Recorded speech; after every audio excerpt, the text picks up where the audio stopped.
Bueno, Shabbat Shalom. Hoy para Shabbat y hay 4 Shabbat que son especiales, que tienen un nombre especial.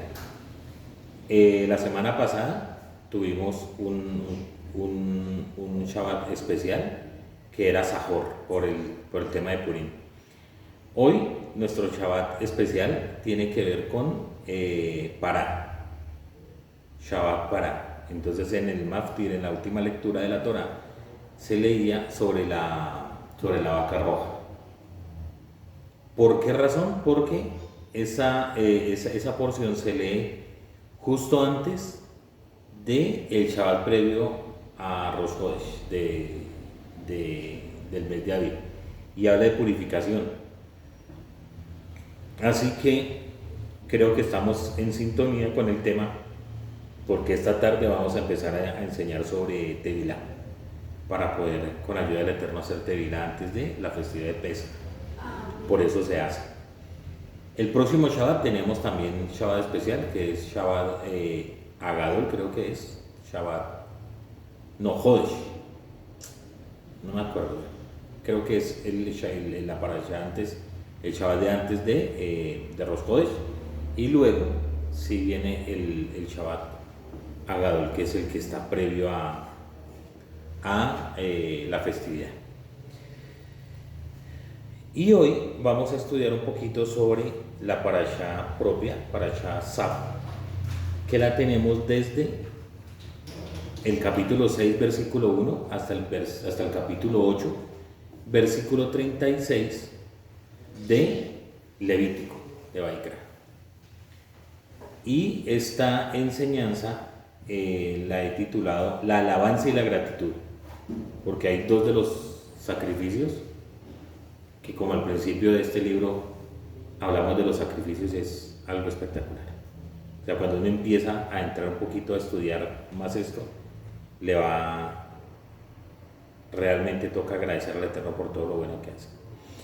Sab, ¿qué significa Sab? Ordena, muy bien. Así inicia esta parasha. Le dijo el Eterno a Moshe: ordena a Aarón y a sus hijos con respecto a los sacrificios. Entonces, esta parasha, el Eterno le da la orden, le dice a Moshe que ordene a Aarón y a sus hijos sobre las obligaciones y las labores que tienen los Kohanim, de todos los procedimientos detallados de lo que tenían que hacer en la presentación de los Korbanot al Eterno, o sea, los sacrificios. Aquí encontramos la primera enseñanza que me parece importante de esta parasha. Es que en el servicio a Hashem no se puede ir a inventar. Eso es importantísimo. Hay que prepararse. Si queremos servir al Eterno, tenemos que prepararnos. Lógico que Hashem lo primero que requiere es un corazón dispuesto, un corazón humilde, un corazón que esté listo a servir. Pero debe ser nuestro anhelo personal prepararnos para servir de mejor manera a Hashem. ¿Sí?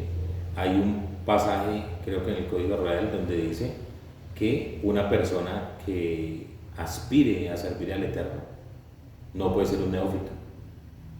¿Qué es un neófito? Una persona no preparada, ¿sí? Apenas lleva los caminos y venga y abramos exactamente, que no tiene conocimiento. ¿Por qué es tan peligroso eso? Porque puede llevar a las personas a caminos que no son. Entonces, lo primero aquí el Eterno le dice a Moshe que prepare a Aarón y a los hijos y les enseñe exactamente cómo debe ser el servicio. Tan importante es eso que más adelante en otra parasha vamos a ver el tema, digamos, de la muerte de los hijos de Aarón. ¿Por qué? Porque hicieron algo que no debían hacer. Aun cuando ellos ya sabían lo que tenían que hacer, pero lo hicieron mal. Y más adelante, en el libro de Samuel, se nos habla de los hijos del sacerdote Eli, que eran un poquito atravesados y cogían de las ofrendas que no debían comer de lo que no debían comer, y juicio también vino sobre ellos. Entonces, la preparación es importante, pero una preparación con humildad, una preparación sabiendo que es Hashem el que nos ayuda en esa parte. No una preparación de que yo sé, porque al final puede ocurrir lo que pasó con los hijos de ellos. Entonces, primera enseñanza de hoy, preparación. Debe ser nuestro deber, nuestro anhelo prepararnos en todo, para poder servir de mejor manera al Eterno. Segundo, el fuego en el altar no debía extinguirse. No se podía extinguir el fuego en el altar. Entonces, porque ahí mismo eran quemadas completamente todas las ofrendas de elevación. ¿Cuál es la ofrenda de elevación? Hola, ¿qué significa? ¿En castellano? Meser, no. Holocausto. Que es el primer sacrificio que aparece. Entonces el primer sacrificio que encontramos es holocausto. Por eso es mi insistencia con que cuando nos refiramos al genocidio que hicieron los nazis contra el pueblo de Israel, no podemos hablar de un holocausto, de un genocidio, porque un holocausto es un sacrificio, un corbán que se acerca al Eterno. Y eso no fue lo que sucedió con los nazis cuando intentaron exterminar a todo el pueblo. Sí, porque genocidio significa exterminación o terminación de una raza. Exactamente, y eso no es ninguna ofrenda para el Eterno.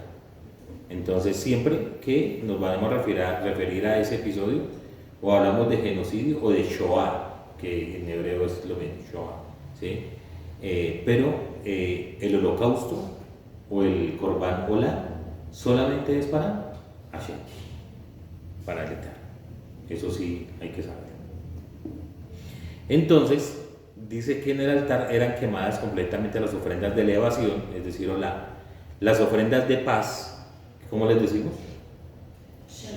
Shelamim, de pecado, Hatat, y de culpa, Asham. Y adicional las ofrendas vegetales, que es, ¿cómo les decimos a las ofrendas vegetales? No, está que mece usted la ofrenda, hermano, me parece muy bien. ¿Cómo se llamaba la ofrenda vegetal? Hágase para acá, hermano, para ponerla más cerquita, para cuando le pregunte pueda contestar. Minja, ¿listo? ¿Cómo se llama la ofrenda vegetal? Minja, y hermoso que ese es uno de los nombres que tiene el rezo de la tarde, Minja. Pero esa es una ofrenda vegetal. ¿Cuál era ese vegetal que se llevaba? Tortas o el trigo o la harina, ¿cierto? Para entregar acá. Por eso se llama minja, por eso se llama ofrenda vegetal. Hashem les dio instrucciones detalladas de lo que podían comer y lo que no podían comer. Habían ofrendas, korbanot, que se ofrecían directamente al altar y no se podían comer. Todos se tenían que consumir. Y había otras de las cuales se podía comer. Algunas sí, otras no. Algunas la grasa se tenía que quemar y se podía comer el resto. O sea, los sacrificios tienen algo bien especial que vale la pena poder uno ir estudiando cosa por cosa. No se podía comer nada que fuera impuro. Entonces, por ejemplo, hay un texto ahí que dice que si a la ofrenda le cayó algo impuro, ya no se podía comer. No se podía comer. Moshe, por orden de Hashem, tomaron a sus hijos y los preparó, los lavó, los afeitó, porque así tenía que ser, para poder hacer su tevilá. Colocó las vestiduras y se quedaron dentro del recinto del Mishkan durante 7 días. 7 días estuvieron ahí sin poder hacer nada. ¿Quién no ofrecía los sacrificios durante ese tiempo? No, porque estaba Aarón y los hijos estaban guardaditos. ¿Quién ofreció los sacrificios? Moshe. Durante esos 7 días Moshe les enseñó cómo era que tenían que hacer todo. Ellos mirando y Moshe sirviendo en el Mishkan. Es decir, que Moshe tuvo una muy buena preparación directamente del Eterno y buen maestro era para poder enseñar a Aarón y a sus hijos cómo era que se hacían los sacrificios. Créanme que los sacrificios no era algo fácil. Y algo especial que hay en esta parasha es, por ejemplo, creo que está en alguna de las enseñanzas que están subidas al canal, el servicio que hacía Aarón. Todos los días tenía que limpiar las cenizas, todos los días, recogerlas, se ponía su traje de batalla, de pelea, de trabajo, para recoger todas las cenizas y sacarlas. Era trabajo de él, no era trabajo del pueblo ni nada, era él el que tenía que hacer. O sea, siempre, todo tenía que estar meticulosamente ordenado para el servicio en el Mishkan. Vamos a hablar de 2 de los sacrificios, de los korbanot que se hacían en el Mishkan. Entonces vamos a iniciar con el versículo 1. Dice: habló Adonai a Moshe diciendo, en los capítulos, en el capítulo del 1 al 5 de Vaikra, la Torah prescribió los sacrificios rituales y sus denominaciones, ¿sí?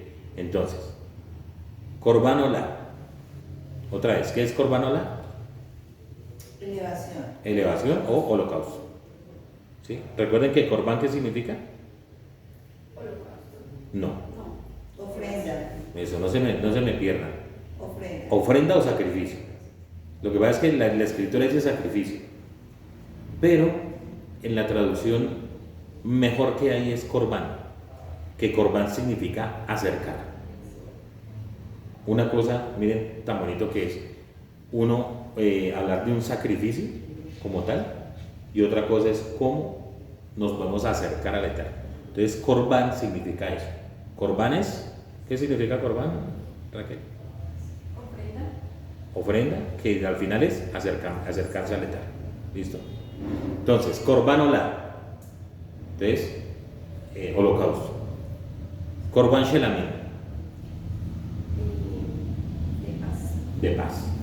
Bueno, sí, de paz. Korban Hasham. Culpa. Y Korban Hatat. Pecado.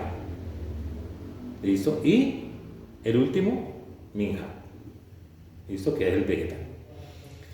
Sucedía esta prescripción de leyes generales concernientes a los korbanot, sacrificios rituales, y en la parasha esta veremos una enunciación complementaria de las leyes arriba mencionadas, eso basado en Rashbam.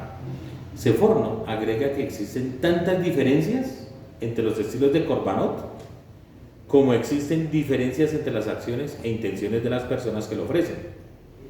Y es por eso que la Torah, después de enunciar las leyes referentes a los korbanot, los sacrificios rituales, en la parasha anterior, vuelve otra vez a hablar de lo mismo, ¿sí? Pero insinúa alegóricamente la base teórica de este ritual. Voy a explicar un poquito lo que acabo de leer. Dijimos que hay 5 ofrendas o korbanot, ¿cierto? 5 básicas. Pero dice el comentarista que hay tantos sacrificios como intenciones en el que los lleva. Y de eso es que se nos va a hablar acá. Entonces, por ejemplo, nos vamos a dar cuenta que en el Korban Olá, el de holocausto, tiene unas derivaciones. O sea, este es un holocausto de elevación por tal cosa, por tal otra, y tienen sus nombres. El Shelamim también tiene otras diferentes formas, o sea, tiene variaciones. Digamos, en el Shelamim está un sacrificio que se llamaba Hagigah, Toda, o sea, había diferentes, Simha, había diferentes formas de llevar el sacrificio. Entonces, no es que ustedes cuando estén estudiando el tema de los sacrificios, escoger y leer y decir, pero es que aquí repite lo mismo, y otra vez lo mismo y otra vez. Porque todo tiene diferencia. Todo tiene diferencia. Y eso es algo de lo que vamos a estar hablando el día de hoy. Dependía de la intención con que la persona hacía el corbán, el acercamiento al Eterno. Entonces dice, ordena a Aarón y a sus hijos diciendo, esta es la ley que rige para el holocausto. ¿Cómo se llama ese corbán en hebreo? Hola, muy bien. Es el holocausto que permanecerá sobre el fuego, sobre el altar toda la noche, hasta la mañana, mientras el fuego del altar permanece ardiendo en él. ¿Cómo se llama ese sacrificio? Que ya sabemos que es hola. Había 2 sacrificios diarios. El sacrificio continuo. Uno por la mañana y uno por la tarde. Entonces, leamos un momentico eso que encontramos acá.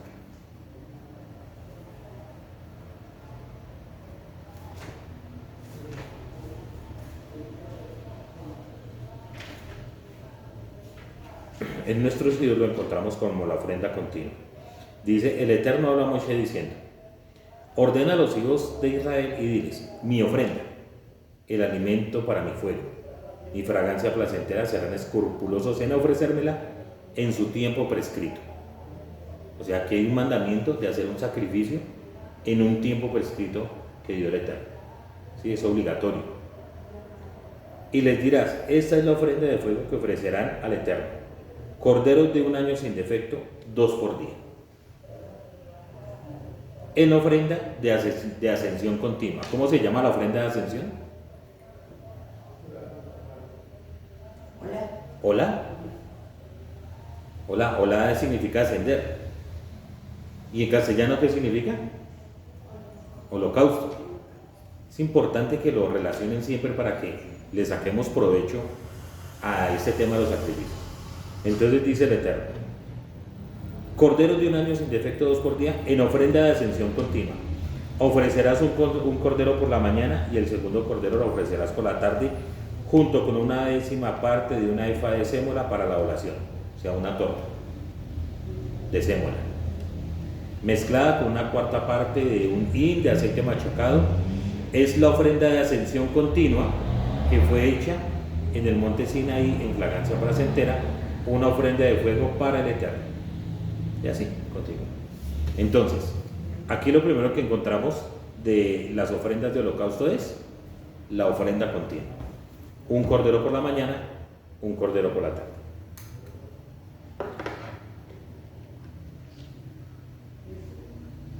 En la parasha anterior, vamos a mirar Levítico 1:2, decía así, habla a los hijos de Israel y habrás de decir, una persona de vosotros cuando acercare un sacrificio ante el Eterno de animales vacunos y de ovinos, habréis de acercar vuestros sacrificios. Entonces, en la parasha pasada, ¿a quién iba el mandamiento? Al pueblo. Al pueblo, no a los sacerdotes, sino al pueblo. Esa es la diferencia con esta parasha. Mientras que en nuestra parasha, la ordenanza está dirigida a los hijos de Aarón, quienes son en definitiva los que se ocuparán exclusivamente del ritual mencionado. Pues la Torá prohíbe a toda persona ajena a los Kohanim tener injerencia en dicho ritual. No puede hacer nadie ajeno sacrificios. No se puede. Tiene que ser de casta. La casta de Leví, ¿sí? De los hijos de Aarón. En otro orden de cosas, los sabios del Midrash interpretan la sucesión de los textos en hebreo. En hebreo dice Dorshe Semujot, de las Parashot Vayikra y Sab, de la forma siguiente. En la parasha anterior, el capítulo 5, versículo 23, el texto habla de la devolución del gesed, del robo. Vea cómo empieza esto a tener un poco de sentido acá. Entonces, en el capítulo 5, versículo 23 de Levítico se habla del robo. ¿Qué tenía cuando había un robo? ¿Cómo tenían que devolver? el ladrón tenía que devolver una parte, etc. Nos va a hablar de eso. Mientras que en el capítulo 6, versículo 2, el texto prescribe los sacrificios y el sacrificio ola. Entonces los sabios se pueden a pensar cómo termina una parashá hablando del robo y la otra inicia hablando del holocausto. Algo tiene que pasar. Recuerden ustedes que antes, cuando se escribió la Torá, no estaba por capítulos y versículos. Moisés no decía, bueno, abran sus rollos en el capítulo 6, versículo 1, ¿sí? Sino que todo era corrido. Entonces los sabios empiezan a plantearse por qué la parashá anterior termina hablando de robo y vuelve y conecta con Olá, con el holocausto. Nuestros sabios llegan a la conclusión de que la sucesión de estas dos ideas en el texto no es una mera coincidencia, sino más bien la manifestación de la ética que la Torá exige al hombre que sirve al Eterno. No se pueden tener actitudes ambivalentes, o sea, robar y hurtar por un lado y por otra parte ofrecer un sacrificio al Eterno. Es más, la Torá prohíbe que uno lleve un sacrificio de algo que haya sido robado. No se puede. Los sabios traen en su apoyo el versículo de Isaías 61:8 que dice: pues yo soy Adonai, que ama el derecho, aborrece el robo, aún para un holocausto. O sea, una persona que tenía que presentar un holocausto, un sacrificio, un corbán no podía decir, bueno, ¿yo qué hago para llevarlo? Me toca llevarlo, entonces robemos para llevar, para cumplir. No tiene sentido, porque el Eterno y su Torah es ética, ¿cierto? Por supuesto, esta interpretación del Midrash está basada no solamente en este versículo, sino en la misma Torah y especialmente en todos los profetas de Israel que han combatido con vehemencia a las personas que convierten la fe en el Eterno en una serie de actos rituales que contradicen la esencia misma de la Torah de Israel. Es decir, no solamente cuando se llevaban el corbán al Mishkan, al templo, al altar, no tenía que ser simplemente un ritual, porque de eso el Eterno más adelante habla y dice que no necesita que le den de comer, como lo pensaban las otras culturas. Hay algo interesante que en las otras culturas, cuando llevaban las ofrendas a los dioses, el pan que llevaban era pan con levadura y se quemaba en el altar. Se quemaba, lo quemaban ahí. En los sacrificios que hacían al Eterno, el pan leudado no se quema. Se ofrece, pero no se quema, no se pone en el altar. ¿Por qué razón? Porque las otras culturas ponían, ahí tampoco se pone miel ni nada en las comidas que se llevan al altar, solamente sal. ¿Por qué razón? Porque el pensamiento de las otras culturas era que cuando llevaban un sacrificio a sus dioses, los estaban alimentando. Entonces le llevaban el sacrificio y se lo aderezaban y le ponían salecita, comino, color, pimienta, achiote, chile, todo que quedara bien rico. Y el pan leudado lo ponían, todo lo ponían para que el Dios comiera. Ese era el pensamiento de ellos, para satisfacer al Dios. Nuestro Eloa no es así. Es más, dice el alimento para el fuego, dice el Eterno, no para mí. El Eterno no tiene. Si él dice, si yo tuviera hambre, no se les pediría a ustedes. Si yo tuviera sed, no les pediría ni nada a ustedes. Pero se refiere el Eterno a que el ritual no se puede convertir solamente en eso. El ritual es muy bonito. Todo lo que hacemos nosotros en el rezo, venir, etcétera, etcétera, es un ritual, es un rito. Pero eso no se puede convertir en algo mecánico, que sea solamente el rito, sino que hay algo más que lo que vamos a estudiar con respecto a los sacrificios, en especial este Olá. Es algo increíble. El salmista dice que solamente el hombre de manos limpias y corazón puro puede presentarse ante el Eterno en su santuario. Salmos 24:4. Entonces, cualquier persona podía ir al Mishkan, lógico, a llevar sacrificio, lo podía hacer. Pero ¿cuál era el corbán que se aceptaba? de aquel que sus manos estuvieran limpias, no de mugre, sino manos puras que no han robado ni han asesinado, y un corazón puro, porque eso es lo que se agrada al Eterno.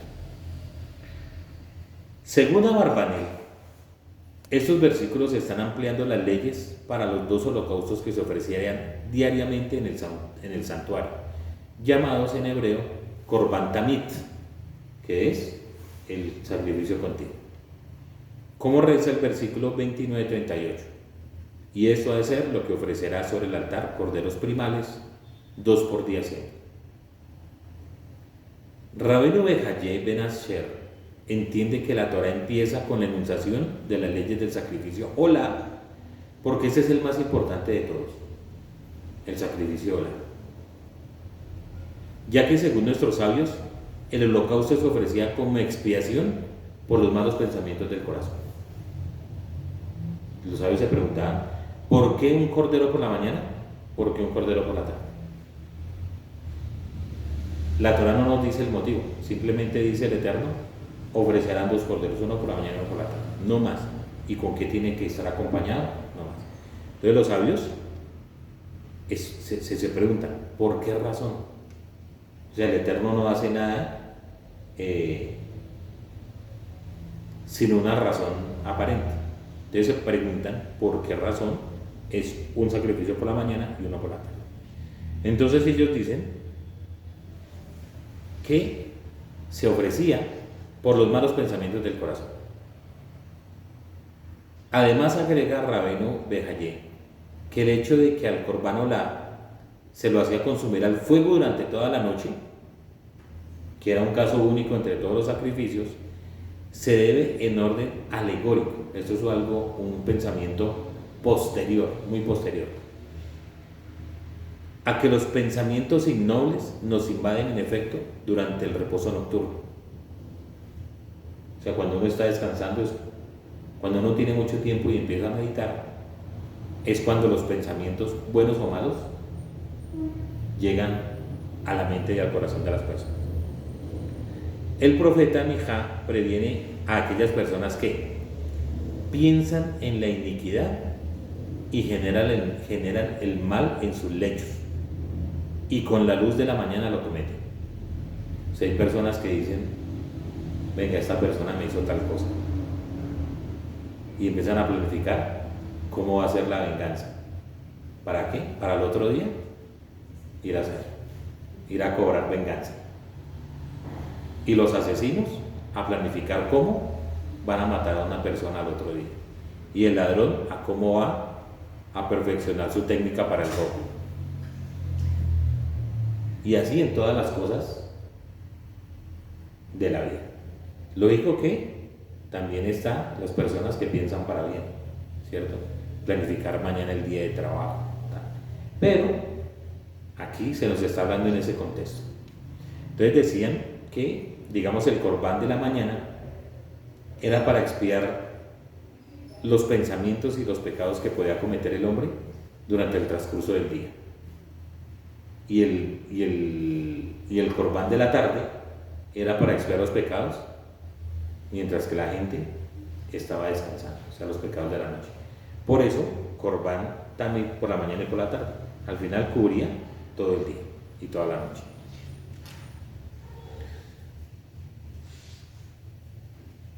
Amén de su sentido literal, Rabbi Haim Ben Atar, en su libro Or HaHaim, interpreta alegóricamente este versículo y dice que en realidad ese altar y el fuego que contiene estaría representando al mismo pueblo de Israel en su larga noche de sufrimiento. Se representa a Israel, haciendo alusión al exilio y a la destrucción de los 2 santuarios de Jerusalén. Algunos autores piensan que cuando en nuestra liturgia diaria pedimos al Eterno que acepte nuestro sacrificio, estamos haciendo referencia en realidad a los sacrificios de personas físicas del pueblo de Israel que han desaparecido por el simple hecho de ser judíos. Es algo muy profundo. Hoy lo estamos viviendo. Muy bien, continuamos. La hola podía ser ofrecida voluntariamente. Entonces aquí encontramos primero el sacrificio de hola, el primer concepto que tenemos es que es un corbán también. ¿Qué es el corbán también? El continuo. ¿En qué consistía el corbán también? No le sopla a la hermana, está aprendiendo. Que ahí tenía que estar constante. Sí, también es Mañana y continuo. tarde. Mañana y tarde. ¿Por la mañana qué se ponía? El del pecado de la mañana. Un cordero. Ah, Bueno, esa es la interpretación, no literal. ¿Qué se ponía por la mañana? Un cordero. Un cordero, correcto. ¿Y en la tarde? Otro cordero. Otro cordero, muy bien. Eso es lo que significaba. Y ya las interpretaciones, entonces, muchas. Pero eso es lo primero. Entonces, ese era un mandato para los sacerdotes. Es decir, el nombre de tu Israel. El sacerdote era el que tenía que poner ese. No era que alguien llegara y dijera, ay, mire, aquí traigo mi corderito para el sacrificio continuo. No. Esa era obligación de los sacerdotes en nombre de tu Israel. Pero un corbán olá, un corbán de ascensión, también podía ser ofrecido voluntariamente por cualquier persona.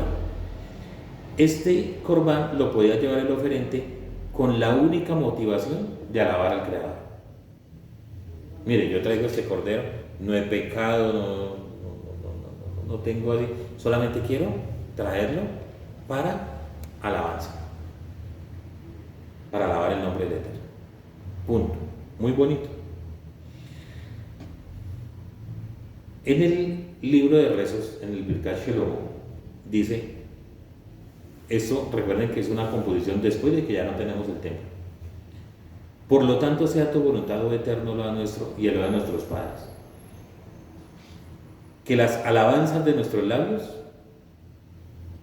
sean aceptadas, apreciadas y gratas delante de ti, como si hubiéramos ofrecido la ofrenda continua en su tiempo y como si hubiéramos estado en nuestro puesto.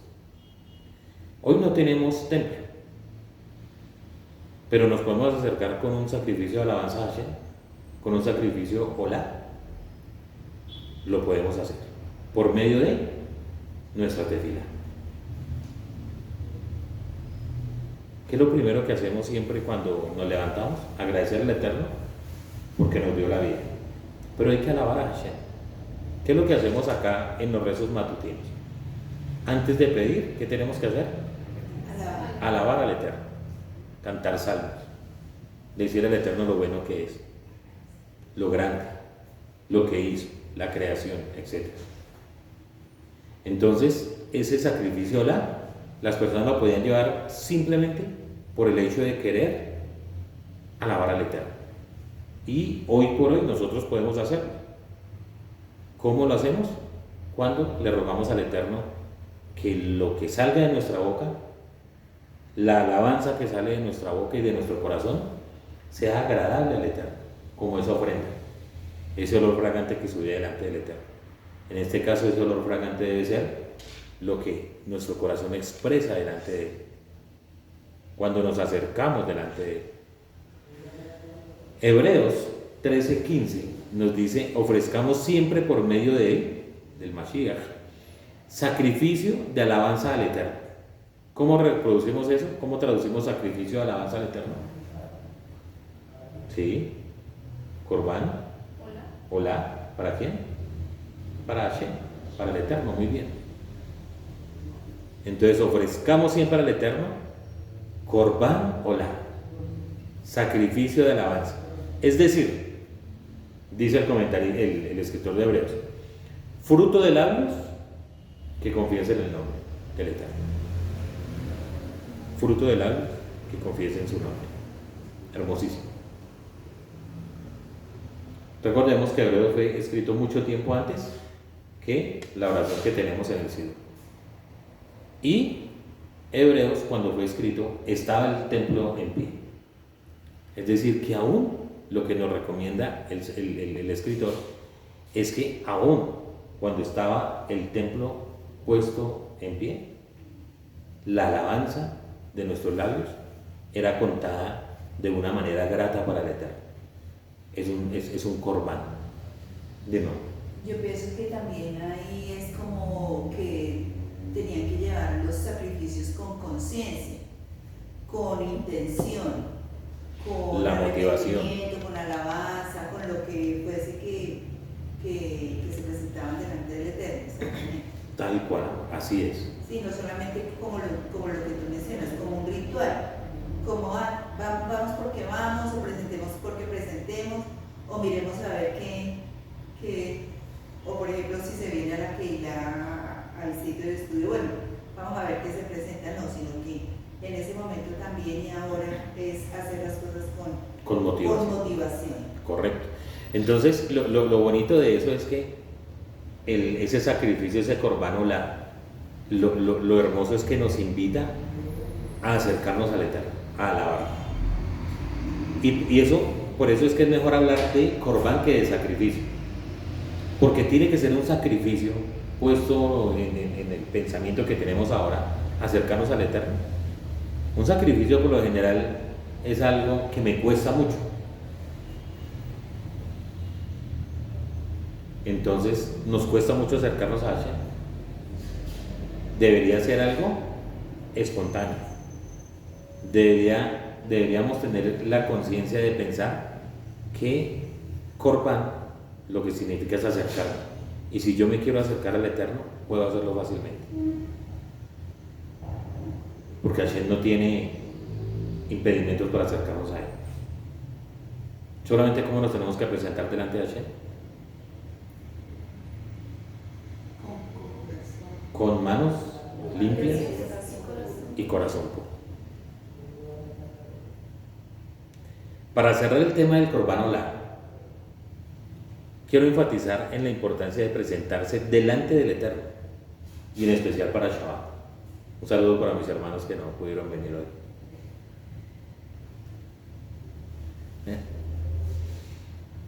El texto que voy a traer a continuación nos habla de las fiestas de peregrinaje. O sea, estaba el templo y estaban las fiestas. ¿Cuáles son las fiestas de peregrinaje? Pesach, Shavuot y Sukkot. Muy bien.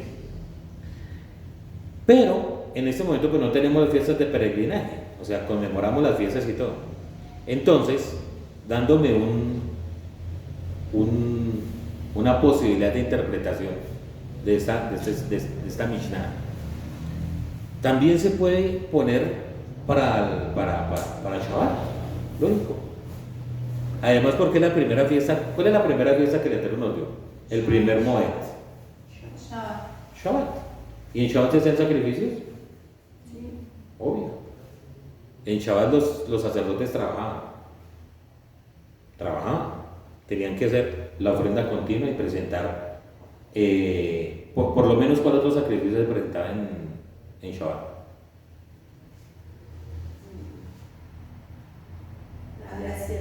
La ofrenda adicional, el musaf. Era un sacrificio adicional que se presenta en el templo, y por eso en muchas comunidades se realiza el musaf en Shabbat también. ¿Listo? Entonces, esto lo podemos también poner en práctica en Shabbat. Miren lo que dice la Mishnah. La Mishnah dice así: al peregrinar les fueron ordenados a los judíos 3 preceptos. Bueno, acá está que los hermanos me dicen pues que no soy judío, ¿no? Pero por lo menos quedaban al Eterno. Pero al peregrinar les fueron ordenados a los judíos 3 preceptos: hacerse o dejarse ver. O sea, cada vez que subían tenían que dejarse ver. O sea, que la gente viera que estaban ahí. Eso se llamaba reyá. ¿Cómo se llamaba? Reyá. No reía, sino reyá. ¿Sí? Reyá. ¿Qué significa? ¿Eso? Dejarse ver. Dejarse ver. Muy bien. Tenían otro mandamiento, que era celebrar. Eso es Hagigá, que viene de Hag, que es celebraciones. Hagigá. Entonces, una celebración, un Corban Hagigá, ¿qué era? ¿Para qué? celebrar. Entonces se celebraba porque estaba la fiesta, porque se había terminado de leer, de hacer algún estudio, de leer un ciclo de la Torah, etcétera, etcétera. Entonces se llevaba un corbán, Hagigá. ¿Por qué? Porque era celebración. El primer sacrificio era ¿por qué? Por dejarse. Es interesante, ¿no? Dejarse, entonces me dejó, entonces traigo un sacrificio. Y el tercer mandamiento o ofrenda que tenían que llevar al templo de cada peregrinación era de Simjá. ¿Qué es Simjá? Alegría. Alegría, por alegrarse. Eso lo encontramos en Hagigá 6.2. El precepto, y aquí es donde voy, de reía implica que mostrar el rostro, o sea, acudir al patio del templo trayendo consigo una ofrenda denominada Olat Reía. ¿Qué es Olat Reía? Según lo que les acabo de enseñar.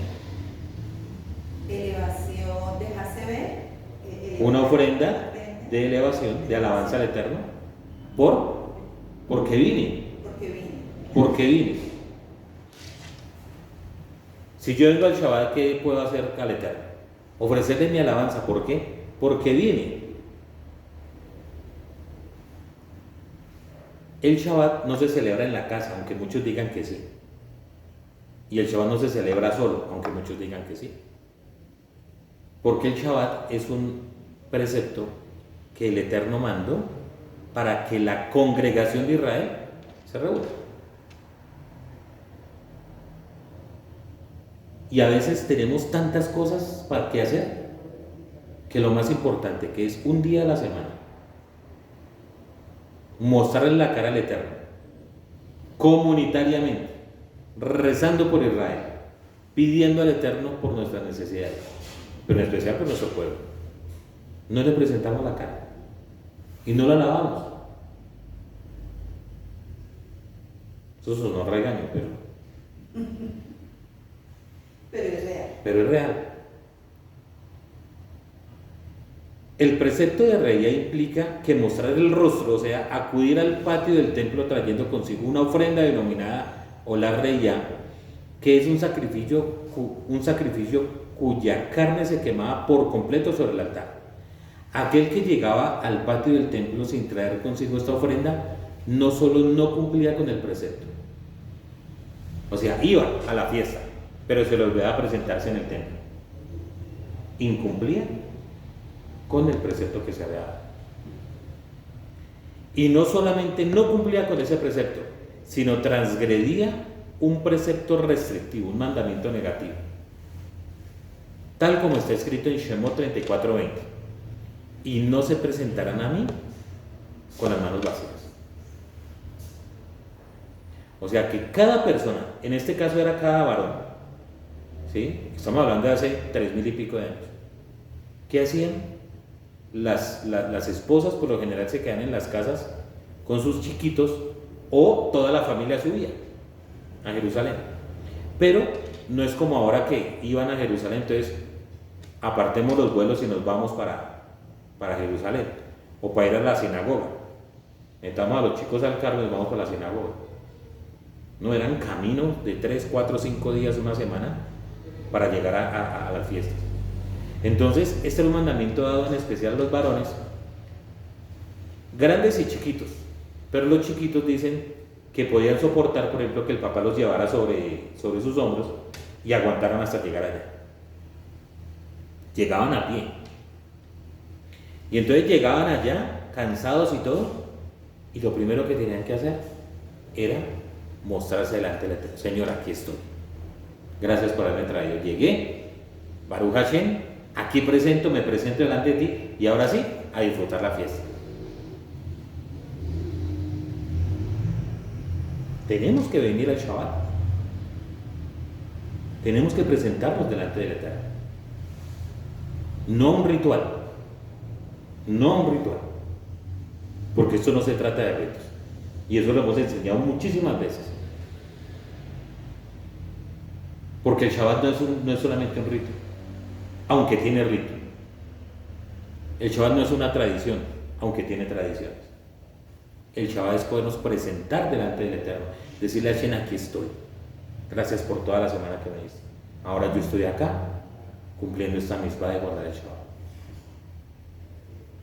No porque me toca hacerlo, sino porque estoy agradecido contigo, Señor, por las bendiciones que me diste. Y aquí está, me presento como sacrificio, dijo el Rab Shaul, como sacrificio vivo delante de ti. Y que las palabras de nuestra boca, tú las aceptes como ese corbán, ese corbán de alabanza delante de ti. Hasta aquí el corbán hola, que es sacrificio de elevancia, de elevación, de alabanza. Entonces, cuando estamos en la tarde podemos danzar al Eterno y alabarlo. ¿Qué estamos haciendo ahí? Un corbán, hola. Hermoso. No es simplemente venir y mirar a ver cómo danza el hermanito o cómo danza la hermanita. ¿Sí?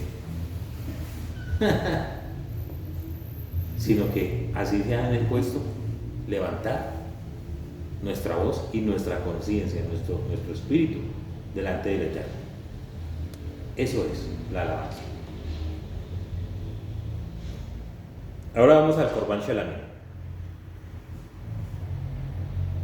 Volvamos por un momento a la parashá de la semana pasada, a la parashá Vayikra, para entender un poco lo que significa este Corban. Y si el sacrificio de Shelamim fuere su sacrificio, si de animales vacunos se le acerca, sea macho o hembra, sin defecto habrá de acercarlo ante el Eterno. O sea, algo bonito de esto es que todos los sacrificios tenían que ser sin defecto. Todos sin defecto. Según Rashban, el nombre Shelamim deriva del verbo Shalem. Shalem. No Shalom, sino Shalem. ¿Qué quiere decir? Pagar o cumplimentar. O sea, que el hombre que ha hecho un voto, y aquí encontramos otra clase de sacrificio Shelamim, lo cumplimenta a través de este sacrificio llamado Shelamim.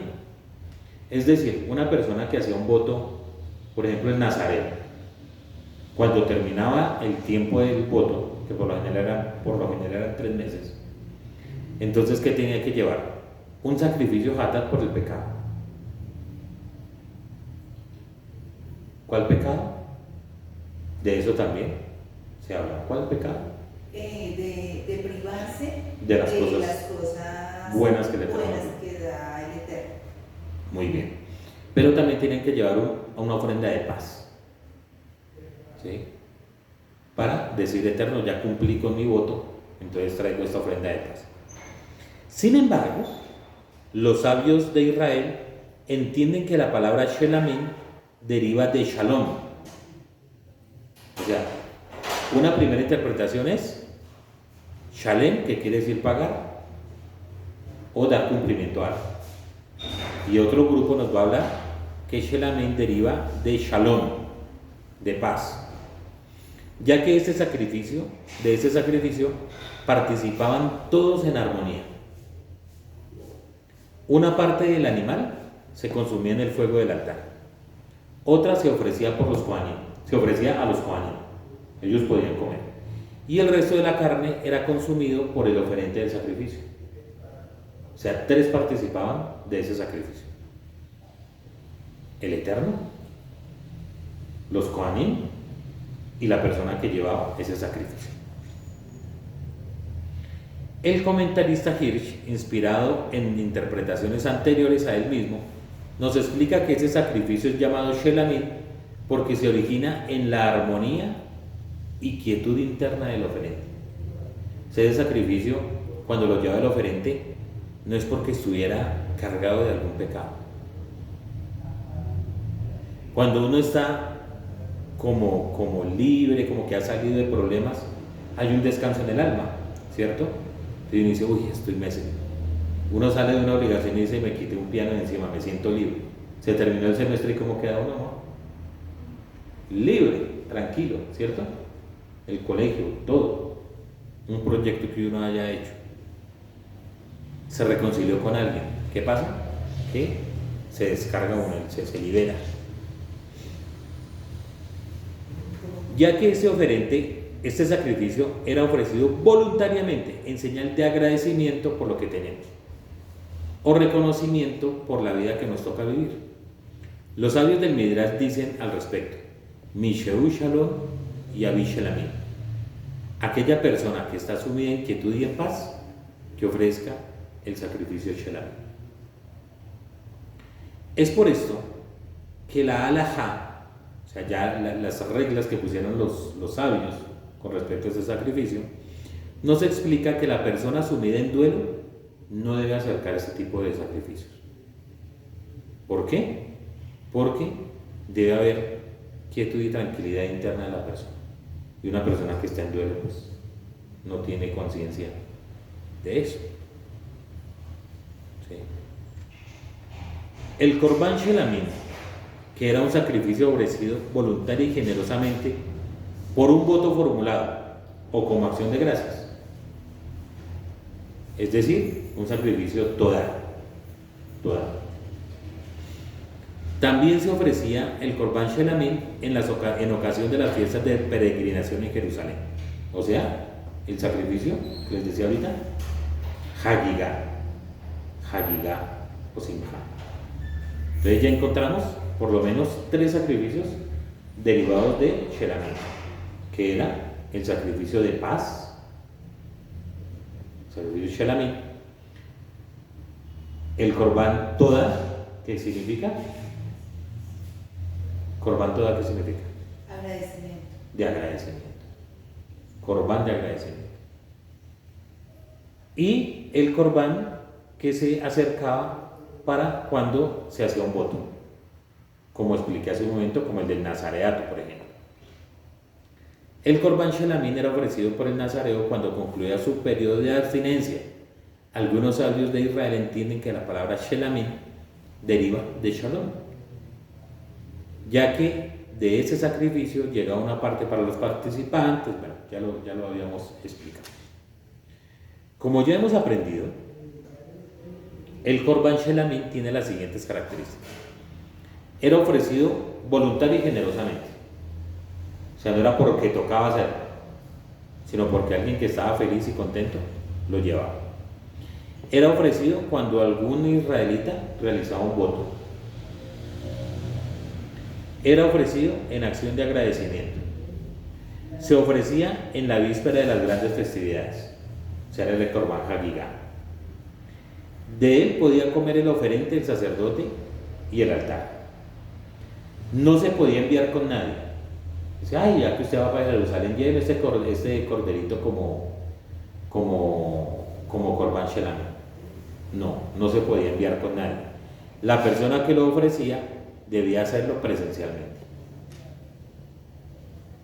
La Rabbanit Sharon Rimon, en su comentario a esta parashá, nos plantea lo siguiente: ¿acaso una persona que estuvo enferma o que se salvó de otra desgracia debe traer un sacrificio de agradecimiento, o aquel que se ha salvado puede decidir por sí mismo si traer o no un sacrificio en señal de agradecimiento para expresarle al Dios su gratitud?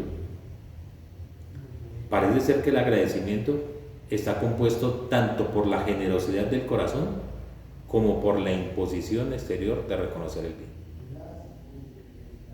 El agradecimiento que proviene de la voluntad de la persona da cuenta de una gratitud mucho más profunda que el agradecimiento impuesto como obligación. La persona no está obligada a traer un sacrificio,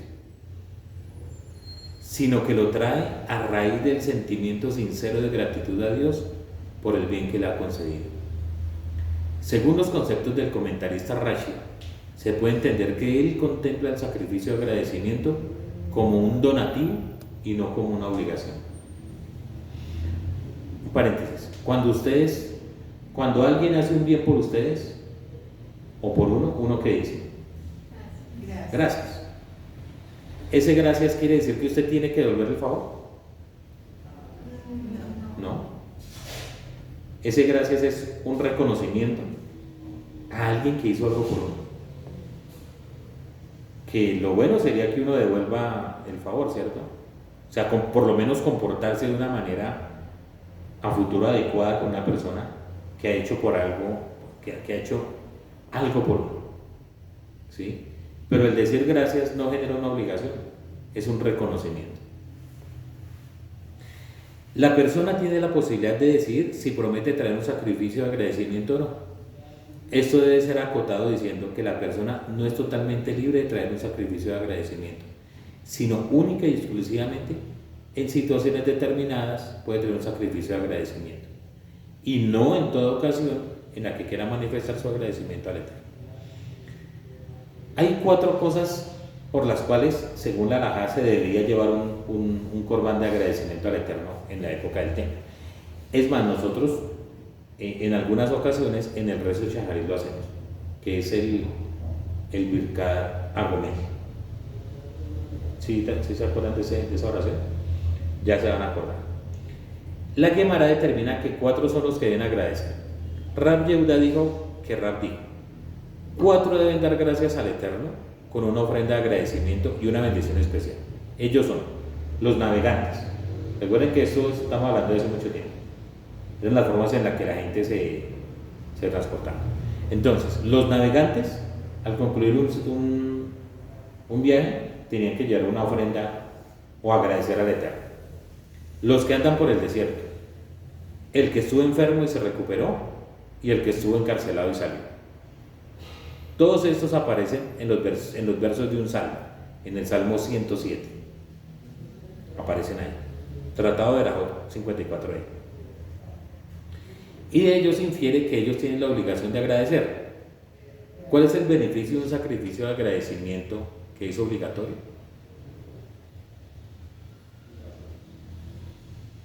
Permítanme un segundo a ver si de pronto no tengo que repetir esto ahorita. Algunos de los sabios dicen que cuando se da gracias por esos 4 eventos, navegar, andar por el desierto, estar enfermo y se recuperó, y que estuvo encarcelado y salió, tienen que ver con lo que pasó con nuestro pueblo en Egipto. Atravesaron el mar, eso se refiere a navegar. Atravesaron el desierto, 40 años durante el desierto, bajo el cuidado del Eterno. El que estuvo enfermo y se recuperó, pues con todas las enfermedades que tuvieron los hijos de Israel, y el Eterno los levantó. Y el que estuvo encarcelado y salió, porque durante mucho tiempo estuvimos como esclavos en Egipto y el Eterno nos dio la libertad. Sí, o sea, los sabios siempre van tomando cosas que nos da la misma Torah para tratar de interpretar estos sacrificios, estos corbanos. No todos los hombres llegan por sí mismos al nivel de reconocer el bien, y es probable que por medio de la obligación de traer un sacrificio de agradecimiento, la Torah quiere educar a la persona a agradecer al Eterno. O sea, aunque no es un mandamiento, el corbán no tiene que ser obligatorio. Hay veces que hay que hacerle caer en la cuenta que tiene que agradecer a Hashem. Muchas veces pasa eso, muchas veces tenemos que decirle a alguien: venga, en lugar de estarse quejando a toda hora, agradezca al Eterno, agradezca a Hashem, ¿sí? Entonces, cuando le decimos venga, agradezca al Eterno, le estamos dando como una orden de que de verdad tiene que hacerlo, que tiene que ser algo imperativo, algo que la gente sepa que tiene que hacer. Ya después, con la práctica, la persona siempre va a recordar que tiene que agradecer al Eterno, porque Él es bueno, porque nos ha dado todo.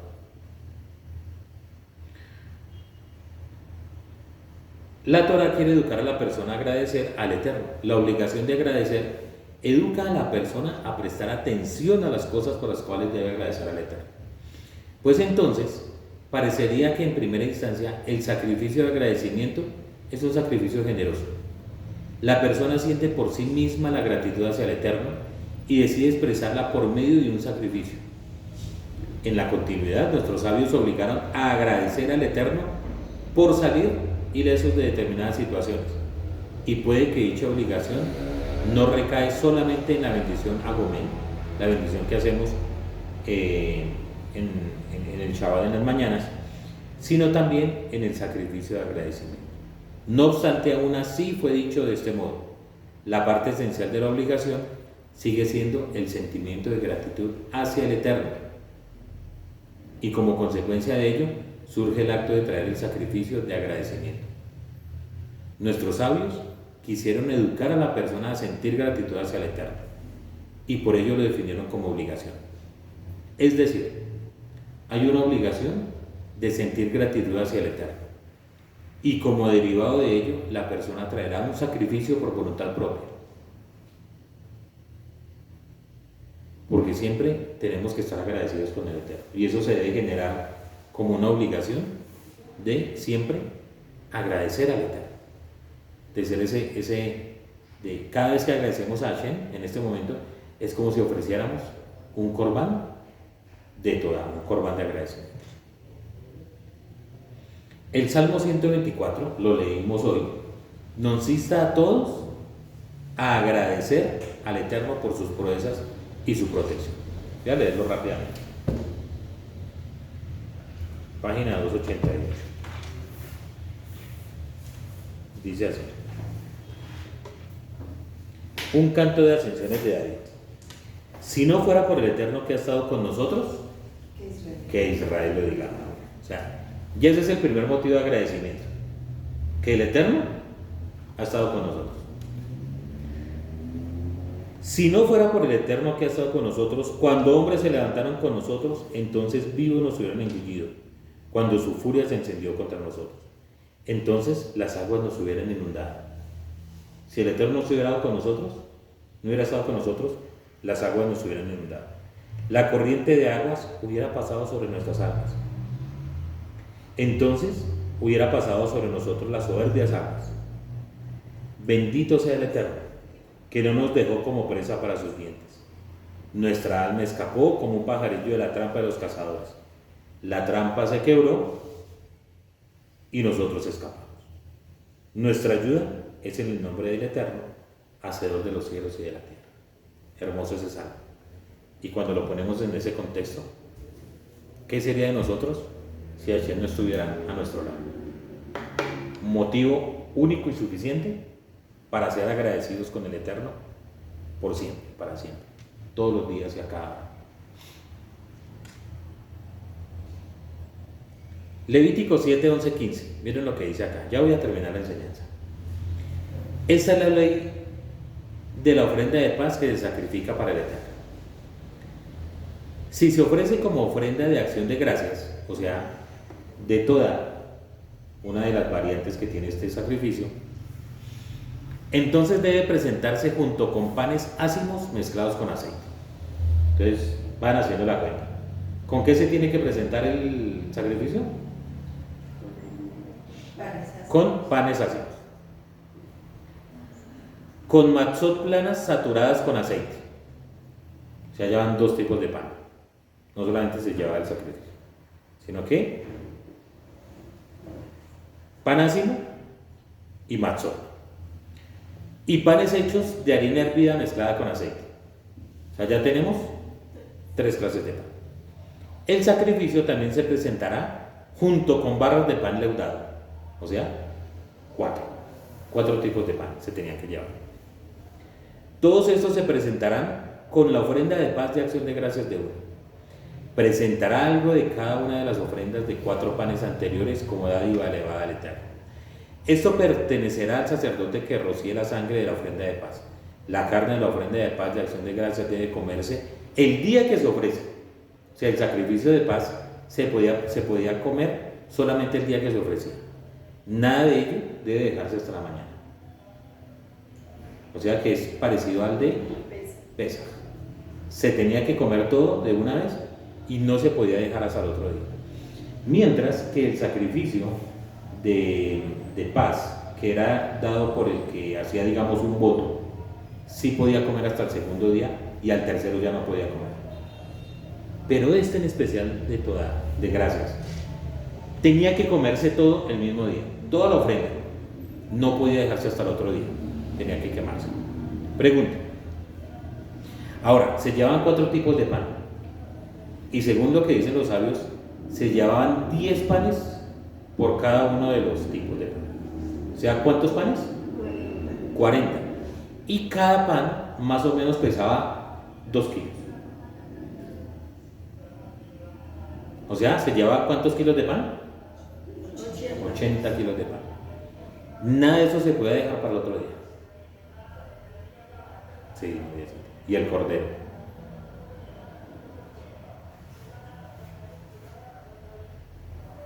¿Por qué se debían llevar 40 panes contra el sacrificio? Y si sobraba, ¿por qué se debían consumir al fuego? ¿No se podía comer después? Eso tiene una razón de ser. Una pregunta, antes de dar la respuesta. Si el Eterno hace un milagro por ustedes, ¿ustedes se quedan callados? ¿O qué hacen? ¿Agradecen? ¿Y qué hacen más? Dan a conocer el testimonio, ¿cierto? Por lo general. Dice, no, mire, el Eterno tan bueno que fue conmigo esta semana, estaba buscando empleo y me lo dio. Es lo normal que haría cualquier persona.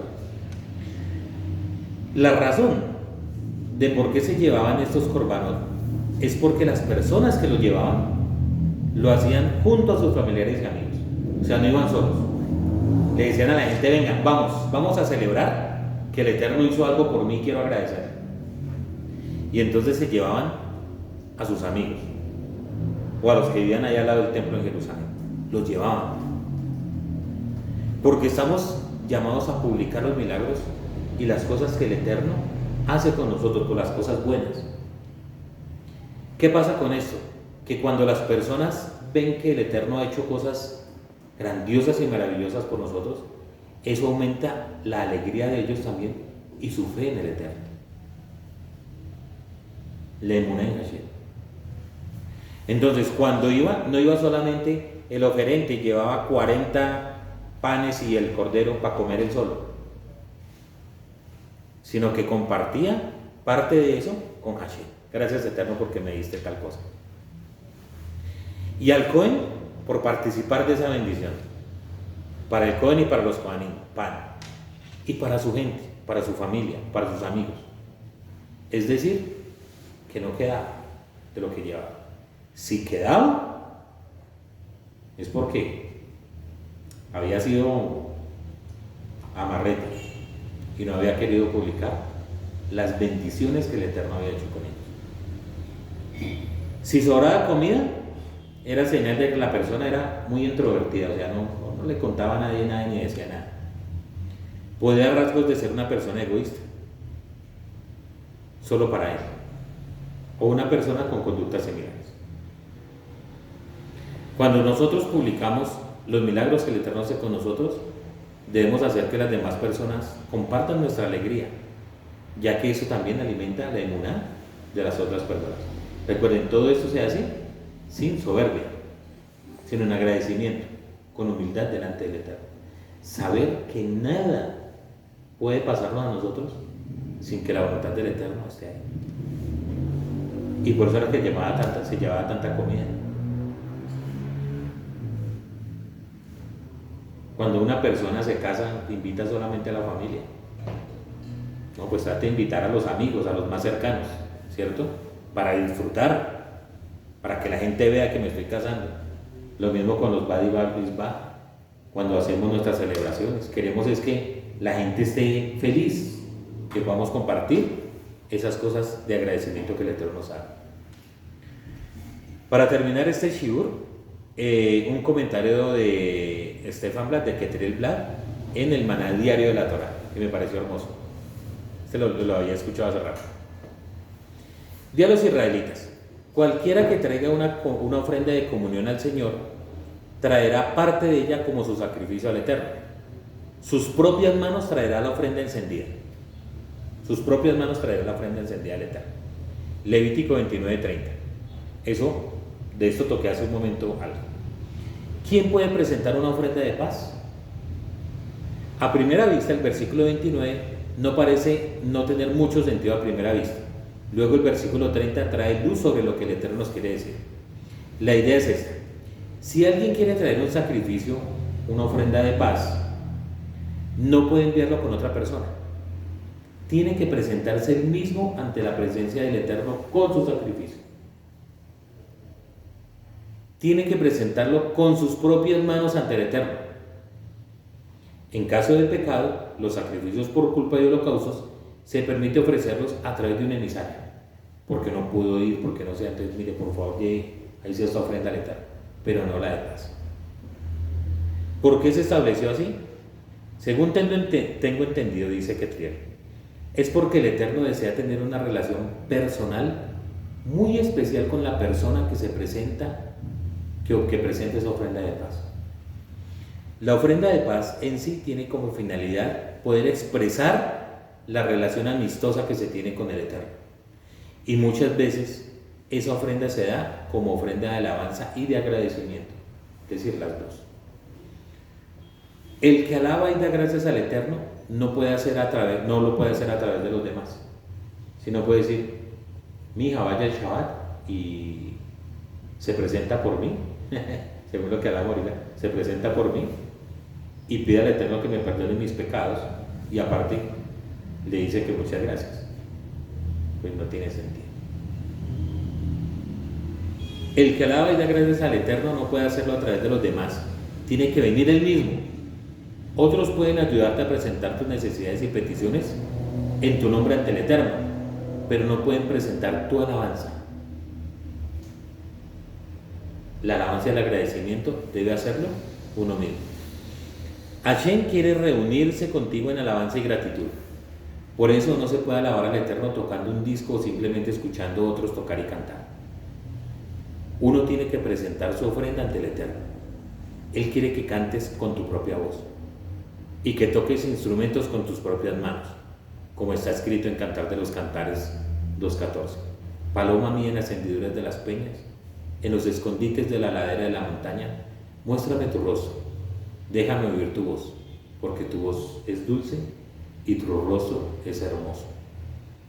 El Eterno nos ama demasiado para permitir que otros se presenten ante Él en nuestro lugar. Bendito sea el Eterno por su amor incondicional por nosotros. Shabbat Shalom.